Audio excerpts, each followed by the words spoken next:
할렐루야. 아멘. 그 옛날에 교회 제가 어릴 때 교회 신앙생활 했지만 그 동네에서 또 저희 교회에서도 예전에 부흥회를 많이 하게 되지 않습니까? 그러면은 강사 목사님이 나와서 손 들고 할렐루야 그렇게 이야기하면 아무것도 아닌 것 같은데도 그때는요 막 목사님이 대단하다 막 뭔가 그 목소리 가운데 톤 가운데 막 은혜가 넘친다 그랬습니다. 아 목사님 소리가 왜 저래 이러지 않고요. 그때는 막 할렐루야 그러면은 아 목사님이 진짜 기도 많이 하시는구나 은혜 많이 받으시구나 성령 충만하시구나 우리가 그렇게 했었습니다. 우리가 그 따라하는 건 아니고요. 오늘 우리 성령 강림주의니까 우리 옆에 분들하고 같이 저하고 같이 손을 들고 우리 할렐루야 같이 하죠. 할렐루야. 아멘. 오늘 저와 여러분들이요. 이 성령 강림 주일날 더 우리의 심령이 열려서 하나님 앞에 우리가 기쁜 마음으로 예배드리는 그런 시간이 되길 원합니다. 우리 교회에서 보면 성령 강림 주일은 그냥 교회에서 지나가는 간단한 절기, 지켜야 되는 그런 어떤 예식 같은 그런 것이 아니고요.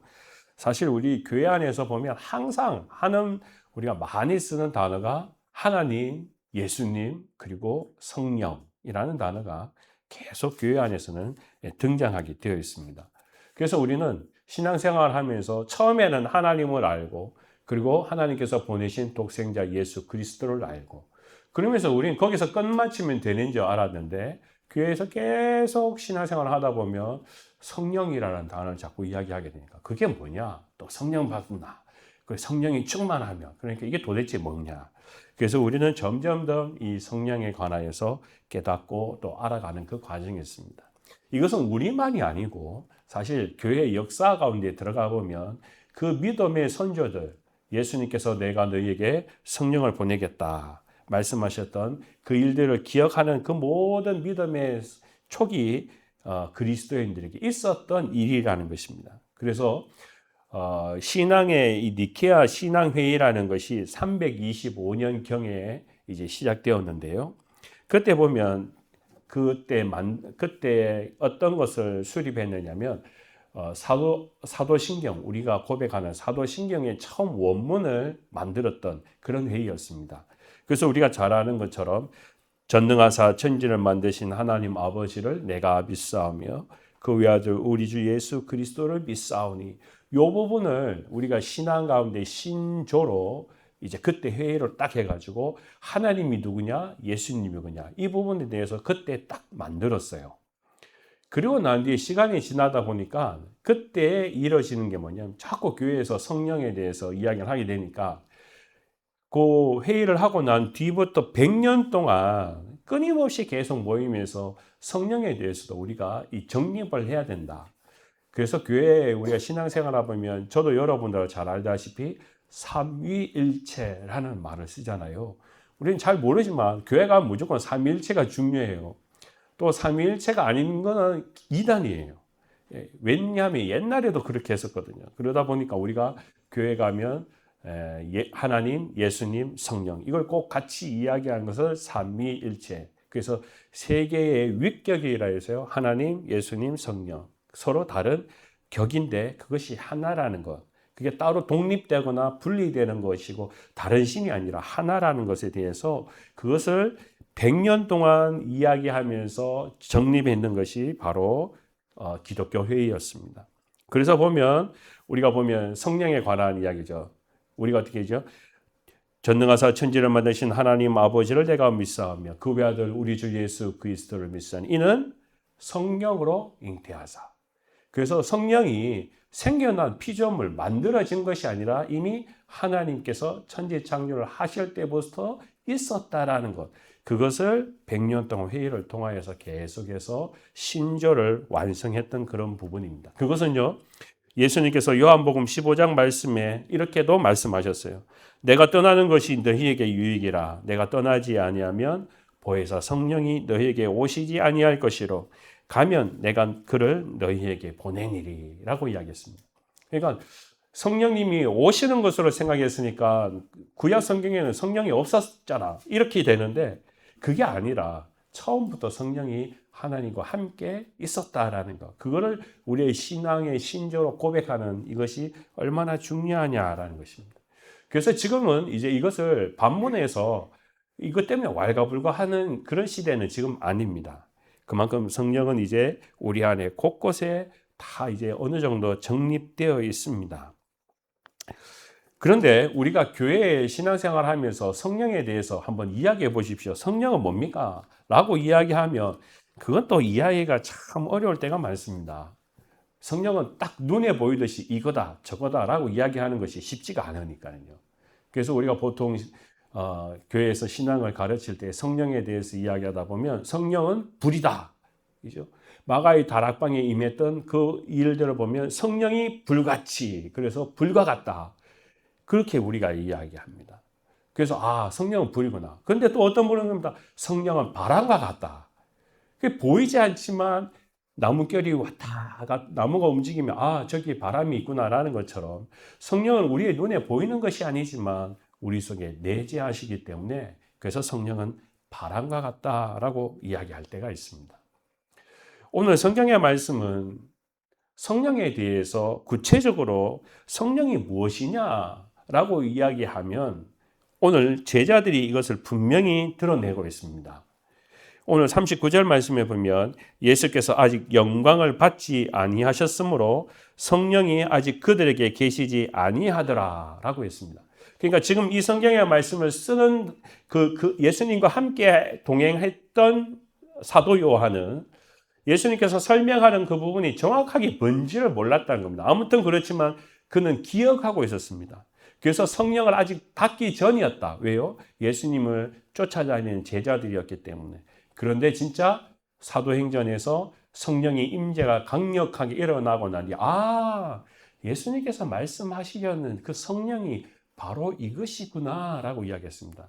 그래서 오늘 성경 말씀에 보면 성령은 무엇입니까? 하나면 바람과 같습니다. 불과 같습니다. 또 뭐라고요? 오늘 말씀을 보면 성령은 생수의 강이다 라고 이야기했습니다. 생수의 강. 그래서 오늘 말씀을 보면요. 38절에 나를 믿는 자는 성경의 이름과 같이 그 배에서 생수의 강이 흘러나오리라. 그래서 이것이 바로 성령이라는 것을 제자들이 깨닫게 되었다라고 우리 말한 코테이션을 해서 갈로 안에 넣어놨습니다. 이것은 자기들이 이제야 깨달은 부분을 말씀을 기록하면서 삽입해 놓았다는 겁니다. 그 전까지는 예수님께서 생수의 강이다 했을 때는 생수의 강, 물이라는 것만 계속 생각하는 거죠. 근데 이 생수의 강의 생수가 바로 성령을 말씀하고 있다라는 것을 이제 그들이 깨닫게 되는 것을 보게 됩니다.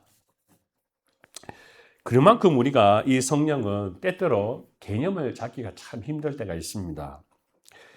보면 저도 목회를 하지만 이 목회자에게 가장 큰 욕을 어떤 분이 한다면 참 이 말 들으면요, 진짜 이제 고달픈 겁니다. 뭐 어떻게 욕을 하느냐 하면 목사님 성령 받지 말고 목사하세요. 그렇게 하면 그 굉장히 엄청나게 기분 나쁜 말이기도 하고 그러면 되나? 그러면 안 되겠죠. 성령 받지 않고 목사님 하세요.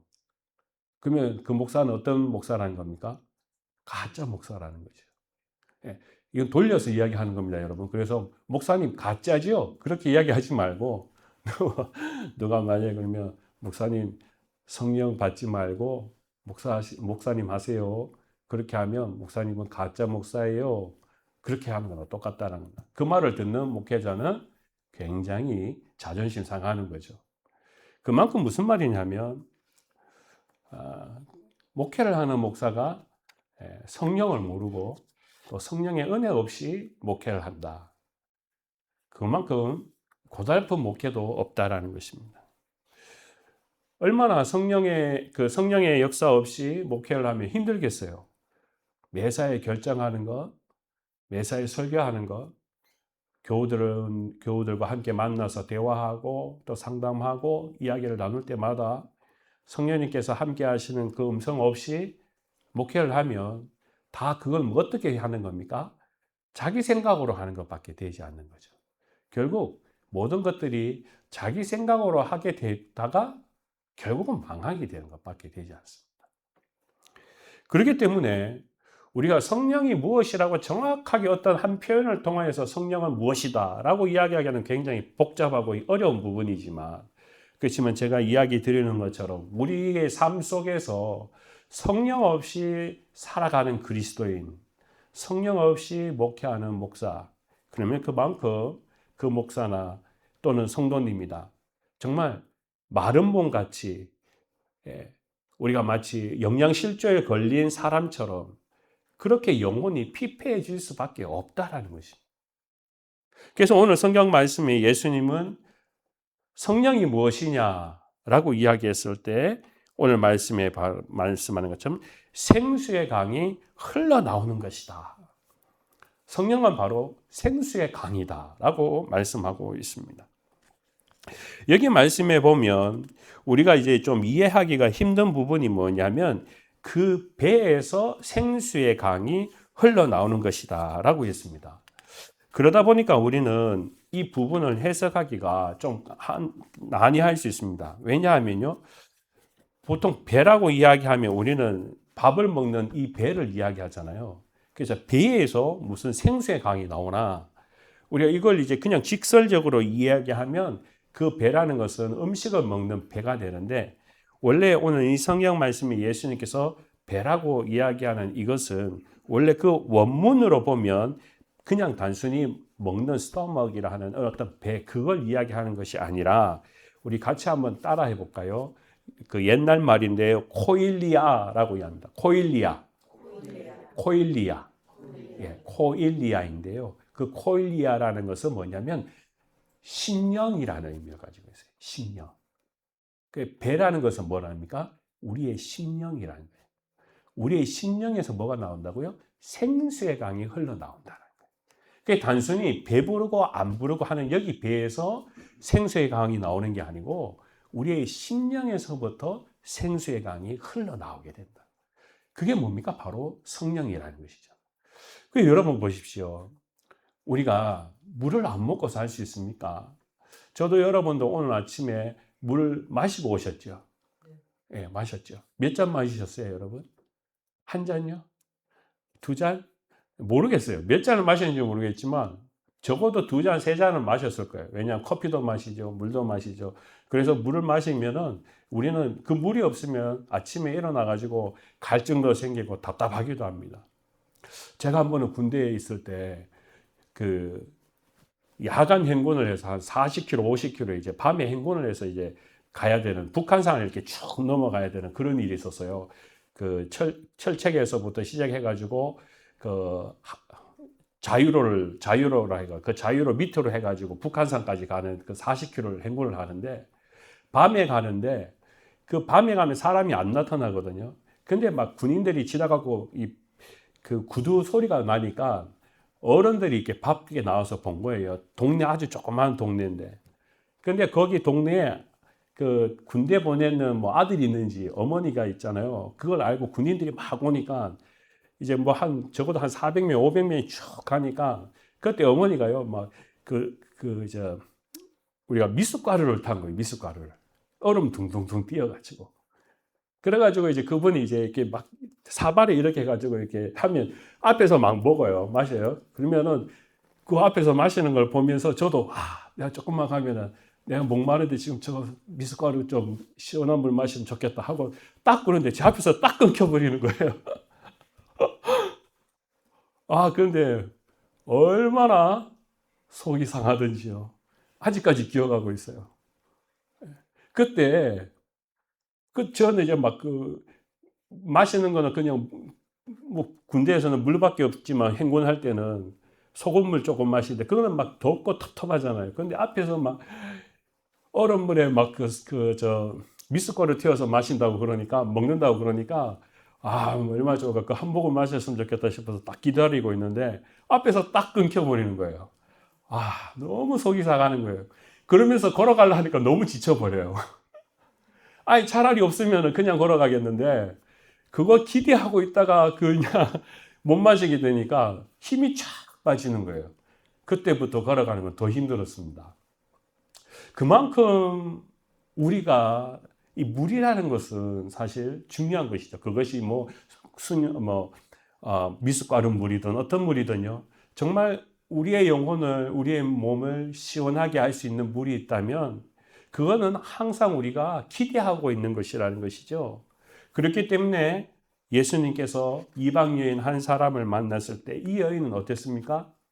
사람들을 다 피해서 대낮에 그 뜨거운 날씨에 나와가지고 물을 깃는 사람이었습니다. 그리고 그 여인에게 만나서 예수님께서 물으셨죠. 내가 늘 물을 한 잔 줄 수 있느냐? 그 여인이 물을 줬습니다. 그래서 너가 만약 알았더라면, 내가 누군지 알았더라면 너는 영원히 목마르지 않는 물을 마실 것이다. 아니 우리가 평생 동안 이 우물을 마셨는데 어디에서 영원히 목마르지 않는 물을 마실 수 있습니까? 라고 물었습니다.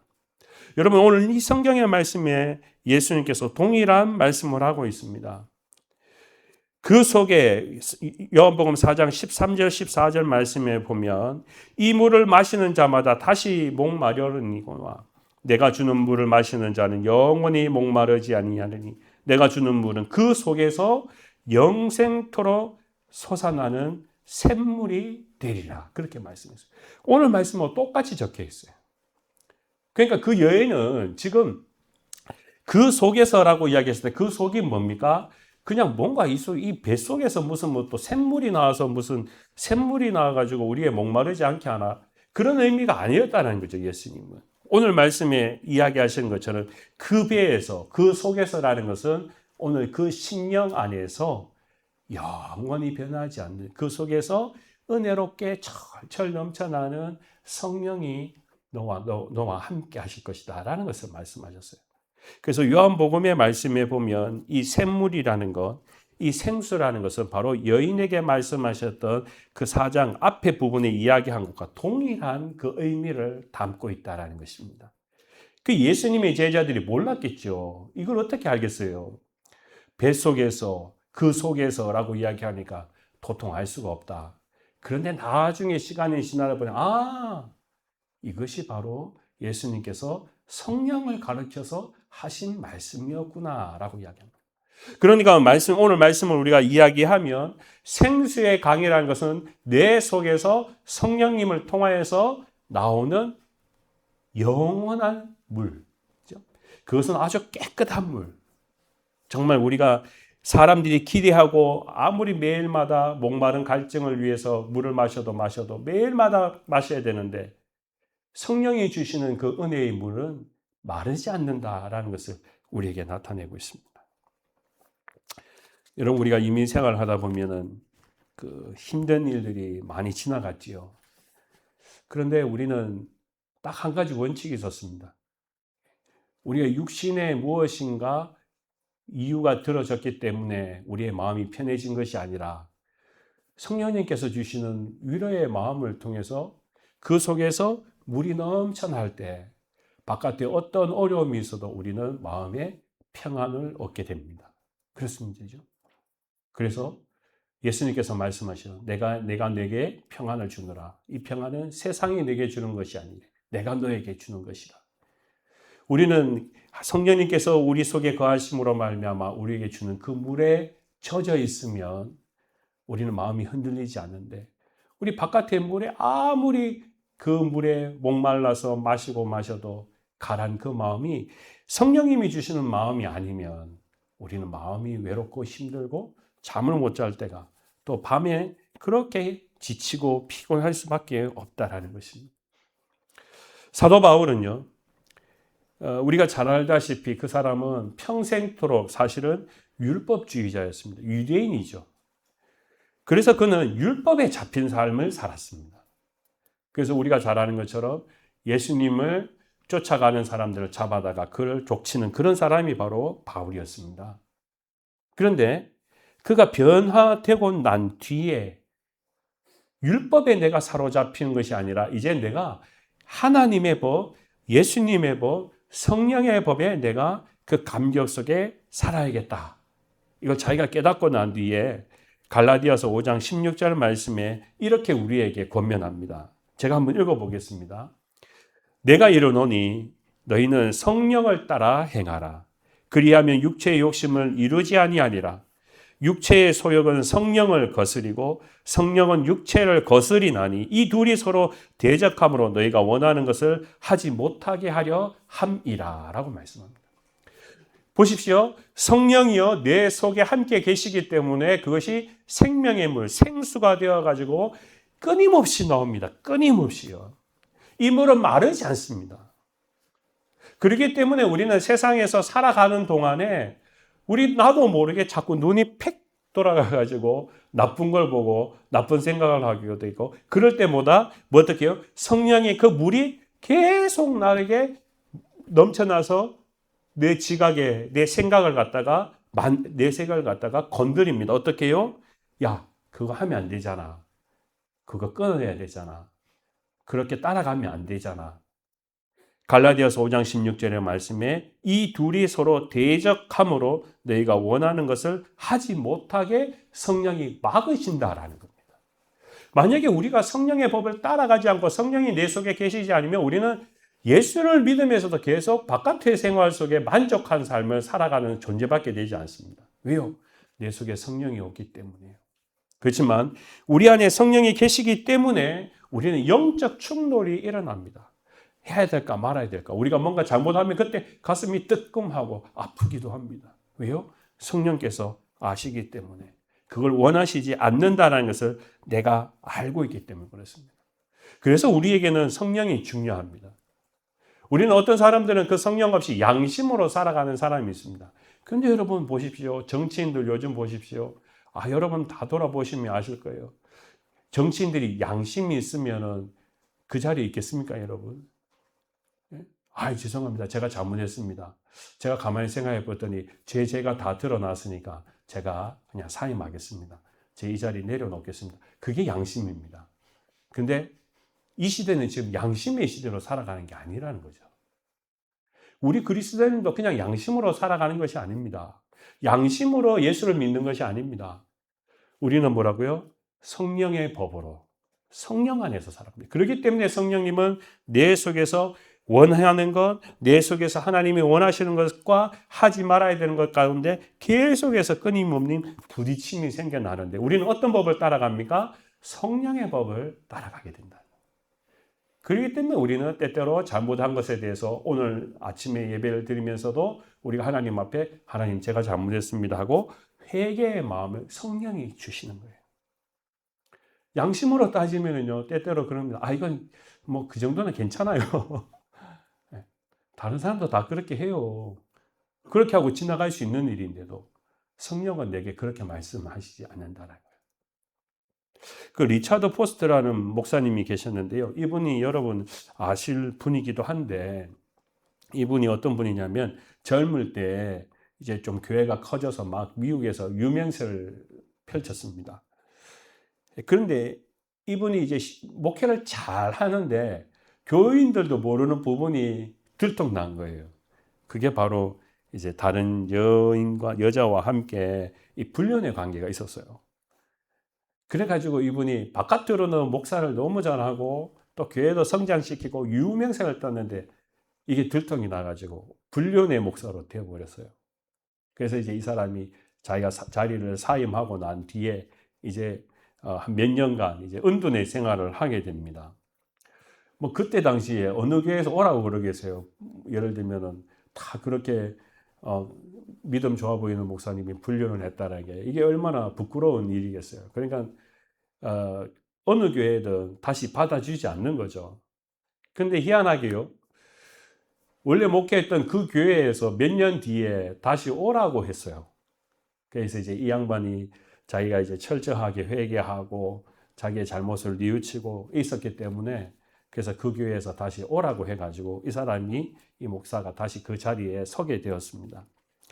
그러면서 책을 쓰게 되었습니다. 그게 바로 영적 훈련과 성장이라는 책이에요. 아마 여러분이 기독교 서점이나 인터넷에 보면 리차드 포스트의 영적 훈련과 성장이라는 책이 있는데 그 책은 자기 자신을 되돌아보는 책이었습니다. 자기 자신이 믿음 생활하면서 어떻게 내가 성령님을 통하여서 바른 길을 갈 수 있는가? 그 훈련을 어떻게 하면 되는가? 자기도 목사이지만 그냥 자기는 목사이기 때문에 난 안전할 거라고 생각해. 자기도 넘어졌기 때문에. 그래서 그 이후로 내가 넘어져서는 안 되겠다. 그렇게 해서 성령님의 인도하심을 따라 내가 어떻게 영적으로 성장할 수 있는가. 그런 부분을 이 책을 통하여서 나누는 그런 부분입니다. 그러니까 우리 모든 믿는 사람들은요, 이렇게 우리에게 허물이 있을 때 그 허물이 우리 안에서 계속 싸우게 됩니다. 괜찮아, 안 돼, 괜찮아, 안 돼. 근데 결국 뭐냐면 그것은 우리에게 성령님을 통하여서 우리의 잘못을 회개하고 난 뒤에 바로 올바르게 성장할 수 있는 길을 열어주시는 것이 또한 성령님이라는 것을 우리는 믿습니다. 사도행전 1장 8절 말씀에 보면 우리가 잘 아는 말씀이십니다. 오직 성령이 너희에게 임하시면 너희가 권능을 받고 예루살렘과 온 유대와 사마리아의 땅끝까지 이르러 내 증인이 되리라 라고 말씀하셨어요. 그래서 우리는 이 성경의 말씀을, 예수님께서 하신 말씀을 생각해 보면 권능을 받고 예루살렘과 온 유대와 사마리아 땅끝까지 내 증인이 되는 것이 곧 성령이 하신 일이다 라고만 우리가 생각하게 될 때가 있습니다. 물론 이 말씀은 우리에게 전도에 대해서 우리가 해야 할 일들에 관해서는 가장 중요한 말씀은 맞습니다. 그런데 오늘 성경의 말씀을 가만히 생각해 보면 생수의 강이라는 것은 도대체 뭘 의미하는 것일까라는 것입니다. 우리가 성령을 받아서 전도하는 건 중요합니다. 그런데 오늘 말씀 안에 예수님은 왜 성령을 생수의 강이라고 이야기했을까라는 것을 저와 여러분이 다시 한번 곰곰이 생각해 보았으면 좋겠습니다. 그래서 오늘 말씀 안에 제가 한 번 더 잠깐 언급을 이야기하자면요. 37절 처음에 보면 명절 끝날 곧 큰 날에 라고 되어 있죠. 이 부분을 제가 여러분과 함께 잠시 설명을 함께 나누려고 합니다. 이 부분은 유대인의 명절에 관한 이야기인데요. 예수님께서 이 명절이 끝나는 곧 큰 날이라고 할 때 이 명절은 바로 초막절을 이야기하고 있습니다. 이 초막절은 이스라엘 사람들, 히브리 사람들이 광야 생활을 하면서 그들의 후손들은 이제 더 이상 광야 생활을 하지 않고 가나안 땅에서 살아가잖아요. 그러니까 조상들의 고통을 기억하라는 겁니다. 그래서 7일 동안 이제 그 광야에서 생활했는 것처럼 우리가 이렇게 집이 있으면 이 초막절에는 7일 동안 바깥에 나가서 풀로 이제 집을 짓습니다. 그리고 나중에 거기에서 7일간 밥을 먹으면서 삽니다. 그러니까 이제 먹는 거나 모든 게 다 불편하죠. 뭐 집안에 물도 안 들어오고요. 뭐 지붕이 그냥 풀로 만들어 놨으면 다 이슬비도 내리고 그러니까 굉장히 불편한 그게 초막절을 지키는 겁니다. 그리고 8일째 되는 날에는 이제 그 7일간 고통스러움을 이겨내고 8일째 되는 축제의 시간으로 성전에 올라와서 하나님을 예배합니다. 자, 그래 이제 그게 관한 이야기 중에 하나가 뭐냐면 그때 제사장이 이제 그 실로암 못에 있는 물을 가지고 가서 성전에다가 성전에 있는 지성소에 있는 곳에 가서 물을 이제 붓습니다. 그 붓는 의미는 초막절이라는 것은 그 당시로 봐서는 건기, 우리가 말하면 날씨로 보면 봄, 여름, 가을, 겨울 이렇게 따지는 것처럼 유대 땅에는 봄, 여름, 가을, 겨울이 따로 있는 것이 아니고 건기와 우기가 있거든요. 이게 두 가지로 나눠집니다. 그래서 초막절은 건기의 가장 마지막 시간입니다. 그러면은요, 어떨까요? 농사를 잘 짓지 않는 거죠. 왜냐하면 그때는 어차피 물이 없으니까 너무 땅이 드라이하고 물이 너무 없으니까 그냥 그 시간에는 그냥 고통스러운 시간밖에 되지 않는 거예요. 근데 초막절을 지키고 난 뒤에 보면 이제 그때는 우기가 시작되어가 비가 이제 막 억수같이 쏟아붓는 겁니다. 그래서 여러분이, 저도 안 가봤지만 여러분이 그 이스라엘의 지형이나 지도 또 여러분 관광하시는 분들을 보면 산에 골 같은 데 보면 어마어마하게 깊은 골이 파져 있는 데가 있습니다. 그게 뭐냐 하면 우기 때가 되면 거기에 물이 가득 쌓여지게 됩니다. 그래서 지나가는 사람들이 여름에도 건기 때에도 그 물을 마시고 또 그걸 이제 식수로 사용해서 이제 생명을 유지하게끔 그래서 곳곳마다 우기 때의 그 빗물을 갖다가 받아놓고 저장해 놓고 건기를 버텨갈 수 있도록 시스템을 만들어 놨다는 겁니다. 그 옛날에. 오늘 말씀에 보면 예수님께서 생수의 강이라고 했는데요. 오늘 말씀에 건기의 가장 마지막 시간 앞에 예수님께서 그 초막절을 지키는 그 광경을 보면서 예수님이 말씀하십니다. 누구든지 목마르거든. 지금 당연한 일입니다. 왜요? 초막절 마지막 때에는 물이 가장 귀한 시간입니다. 지금처럼 시스템이 되어 있지 않습니다. 물이 곳곳마다 말라져 있습니다. 그런데 예수님께서 누구든지 목마르거든 내게로 와서 마시라 라고 이야기합니다. 그럼으로써 이스라엘 백성들은 하나님 앞에 물을 담아가지고 퍼서 이제 성전 안에 드림으로 말미암아 광야길에 이스라엘 백성들, 자기 선조들이 물이 없어가지고 힘들었을 때 그때 광야길의 사막에서 이 반석에서 물이 나게 하신 그 하나님의 은혜를 기억하잖아요.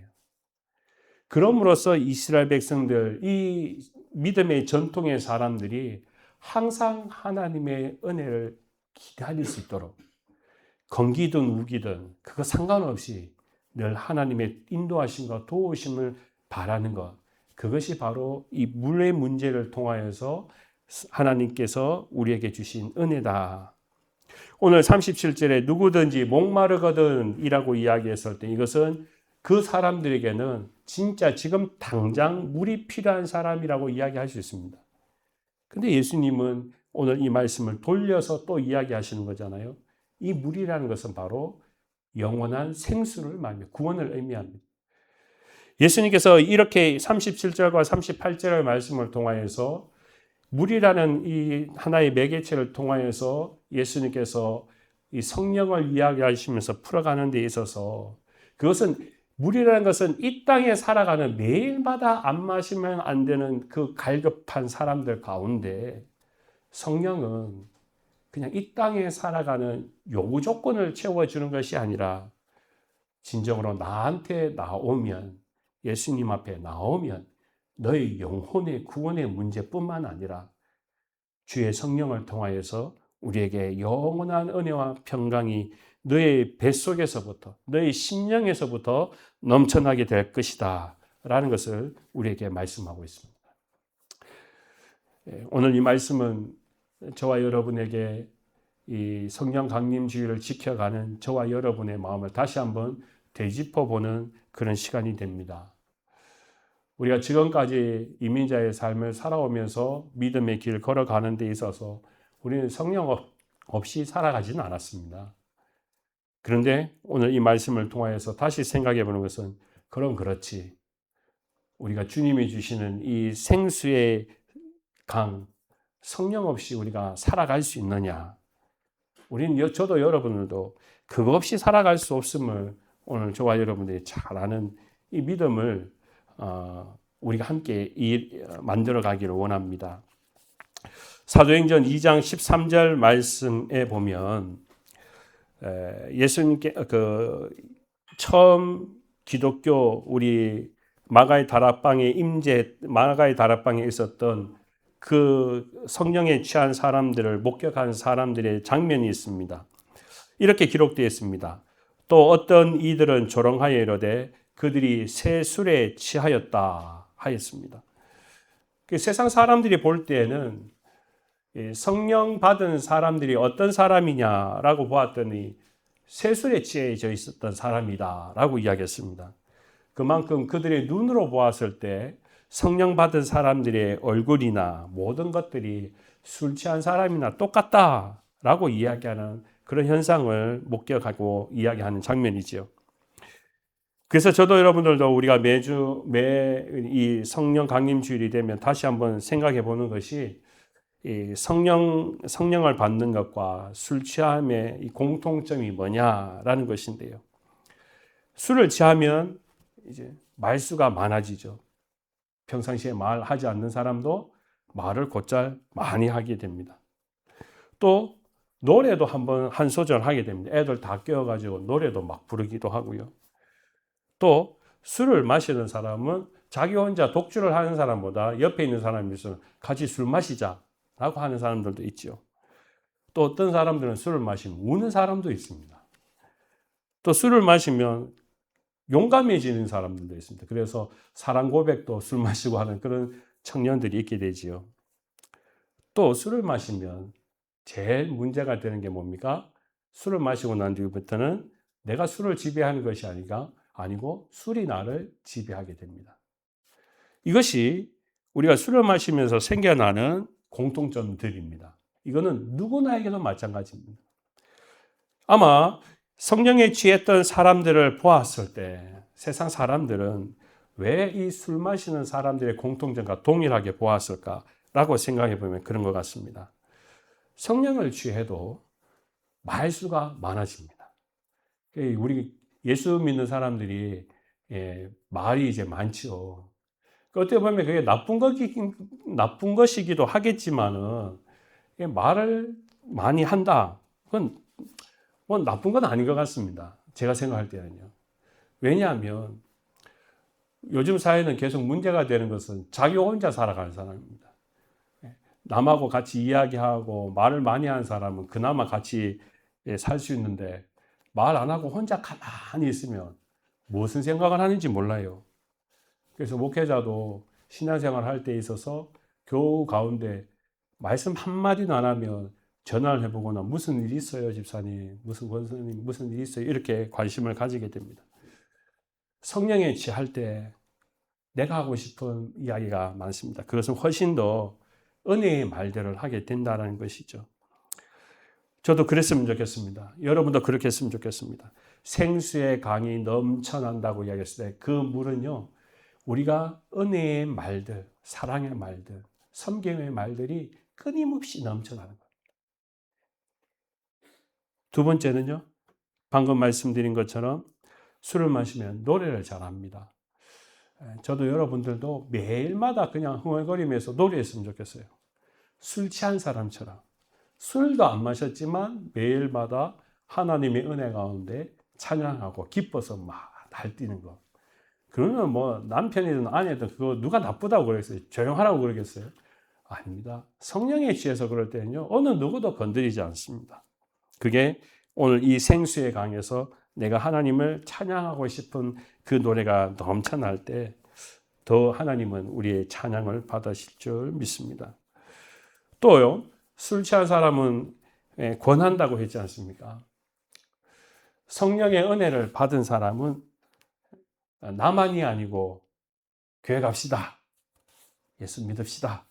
하고 옆에 있는 사람에게 권한다는 거예요. 그게 뭡니까? 우리가 보는 전도지요. 우리가 살아가는 데 있어서 예수를 믿는다는 건 그만큼 우리의 삶 속에 변화가 일어나는 광경을 목격해야 됩니다. 여러분은 예수 믿고 난 뒤에 내 자신에게 뭐가 바뀐 것 같으세요? 변화된 게 뭐가 있는 것 같으세요? 변화가 있으면요, 그게 되게 좋다, 예수 믿고 너무 좋아졌다 하면 그것은 나만 아니고 다른 사람한테 이야기하게 되어 있습니다. 여러분은 그게 뭘까요? 그것 때문에 내가 다른 사람에게 예수를 증거하는 그 일꾼이 되는 거 아니겠습니까? 또 술을 마시는 사람들 운다고 했지 않습니까? 우리는 또 가끔 웁니다. 하나님의 은혜 때문에 웁니다.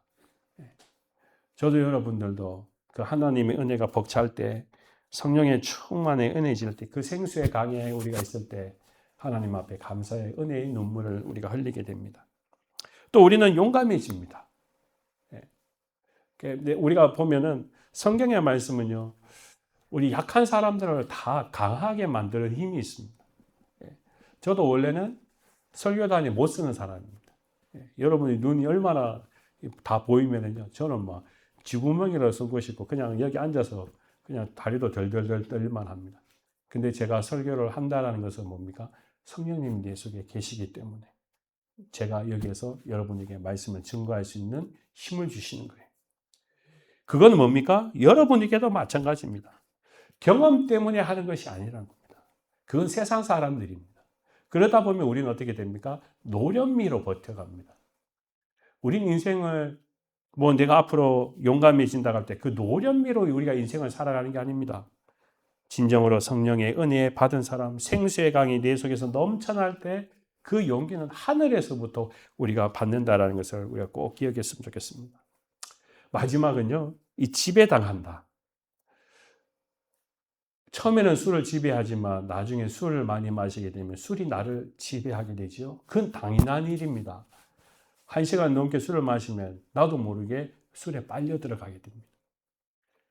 성령의 임재에 취하게 되면 어떻게 됩니까? 내가 성령님에게 빨려 들어가게 됩니다. 저는 이 말이 참 좋습니다. 성령님에게 빨려 들어가요. 그게 나쁜 건가? 절대 나쁘지 않습니다. 성령님에게 한번 빠져보시면, 그죠? 거기에 빠지면 막 얼마나 기쁜지 모릅니다. 그게 바로 하나님의 은혜이기 때문에 그렇습니다. 제가 이제 이렇게 며칠 전에 이제 그런 이야기를 들었는데요. 어떤 같이 이제 근무하는 사람이 그런 이야기를 합니다. 저는 조금 다르대요. 뭐가 달라? 그랬더니, 이제 뭐 예를 들면, 마지막이든 뭐든 간에 이렇게 피곤해 보이다가도 얼굴에 미소가 있다. 이 이야기가. 그렇게 저한테 칭찬해 주더라고요. 이거는요, 제가 지금 처음 듣는 이야기가 아니에요. 제가 군대에 그렇게 힘들었을 때도 저하고 옆에 있던 친구가 저한테 그런 이야기를 했던 경험이 있어요. 그때 저한테 이야기했던 뭐냐면요. 야, 너는 짜증나고 피곤하지 않냐? 그렇게 이야기했어요. 저도 피곤하죠. 힘들죠. 그런데 그 사람이 나를 봤을 때는 웃는 거예요. 웃는 얼굴로 보이는 거예요. 저는 나도 똑같이 피곤하고 나도 힘들고 얼굴에 짜증 나는데 그런데 그 친구가 봤을 때 제 얼굴이 다르다는 거예요. 근데 저는 딱 한 가지였어요. 딱 한 가지. 주일은 무조건 교회 가야 된다고 생각했거든요. 그러지 않으면 내가 이 모든 스트레스를 내가 벗어버릴 방법이 없는 거예요. 그래서 주일날에 가가지고 예배드리고 거기서 막 힘껏 찬양하고 말씀 듣고 그 다음에 그때 은혜를 받은 걸 일주일 버텨가는 거예요. 그러니까 그 사람이 나를 봤을 때는 자기는 예수를 안 믿으니까 그 버텨가기가 너무 지치고 힘들고 있는데 제 얼굴을 봤을 때는 교회 갔다 오고 난 뒤에 며칠을 버텨가면서 저에게 뭐가 있습니까? 생수의 강이 있으니까. 그게 달라는 거예요. 생수의 강. 오늘 저와 여러분들이 내 속에 성령이 살아계시다라는 것은 성령이 나를 통하여서 그 샘물이 끊어지는 것이 아니라 끊임없이 생수의 강처럼 넘쳐나게 한다는 겁니다. 그러면 사도 바울이 말한 것처럼요. 내 속에서 해야 될 것과 하지 말아야 될 것을 분별하게 하십니다. 그러면 우리는 성령의 법을 쫓아가면 됩니다. 그러면 우리는 얼굴이 펴지게 되어 있습니다. 얼굴에 미소가 넘쳐나게 되어 있어요. 비록 우리의 상황이 당장 안 바뀐다 할지라도 우리는 그 얼굴빛이 바뀌지 않다라는 겁니다. 여러분 보십시오. 제가 목회를 하면서 여러분과 예배를 드리면서 얼굴을 막 찡그리면서 여러분 앞에 집사님 빨리 왜 전도 안 해와요? 그런 적이 있나요? 우리 빨리 교인들 모아가지고 교인들 성장해가지고 뭐 해야 되는데요. 그런 거 있나요?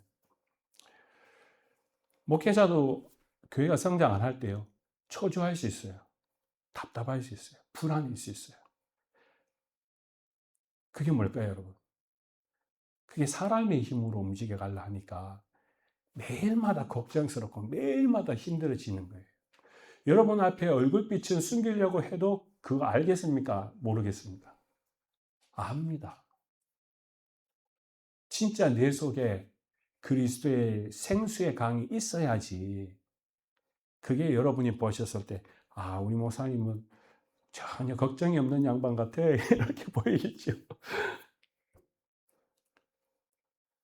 저와 여러분에게 인생을 살아가면서 왜 고민이 없고 왜 힘든 게 없겠어요? 이죠?